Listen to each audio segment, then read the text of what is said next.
ছোটবেলা থেকেই স্বপ্ন ছিল আকাশ ছোঁয়ার। প্রথমবারের মতো একা প্রশিক্ষণ বিমান চালাবেন ফ্লাইট লেফটেন্যান্ট তৌকির ইসলাম সাগর, যার উচ্ছ্বাস ছুঁয়ে গিয়েছিল রাজশাহীতে তার পরিবারেও। নিয়তি তাকে সফলকাম করেননি, জীবন তাকে নিয়ে গেছে পরপারে।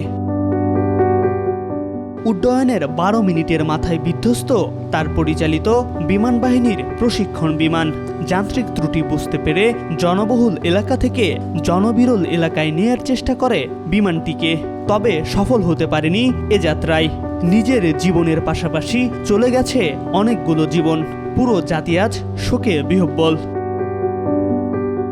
বিমান বাহিনীর চৌকস অফিসার ফ্লাইট লেফটেন্যান্ট তৌকির ইসলাম সাগরের প্রথম একক মিশন ছিল গতকাল। বিমান বাহিনীর ভাষায় যাকে বলে solo flight training. Solo flight training হলো একজন পাইলটের ট্রেনিংয়ের সর্বশেষ ধাপ। ফাইটার জেট অপারেট করার জন্য একজন পাইলট যে হাই স্কিলড সেটি প্রমাণিত হয় তার সলো ফ্লাইটের মাধ্যমে।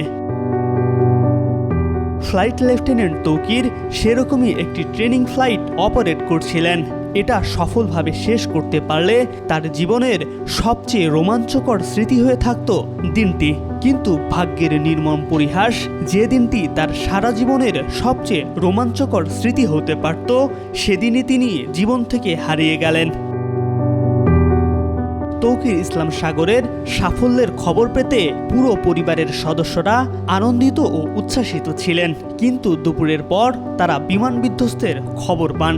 এতে রাজশাহীর উপশহরের ৩ নম্বর সেক্টরে তার বাড়িতে নেমে আসে শোকের ছায়া। স্বজনদের আহাজারিতে ভারী হয়ে ওঠে বাড়ির পরিবেশ। ৬ মাস আগে বেসরকারি বিশ্ববিদ্যালয়ের শিক্ষিকাকে বিয়ে করেছিলেন তৌকির ইসলাম। গতকাল সন্ধ্যার দিকে বিমান বাহিনীর হেলিকপ্টারে করে সাগরের পরিবারের সদস্যদের ঢাকায় নেওয়া হয়। এই দুর্ঘটনা শুধু একটি জীবনের পরিসমাপ্তি নয়, এটি বহু পরিবারের নিঃশেষ হওয়ার গল্প। উত্তরার স্কুল প্রাঙ্গণে মৃত্যুর ছায়া শুধু সাগরকেই গ্রাস করেনি, নিয়ে গেছে আরও ২৭টি প্রাণ। বহু মানুষ এখনও আহত, অনেক পরিবার এখনও হাসপাতালে প্রহর গুনছে। এম আর আকাশ, আজকাল।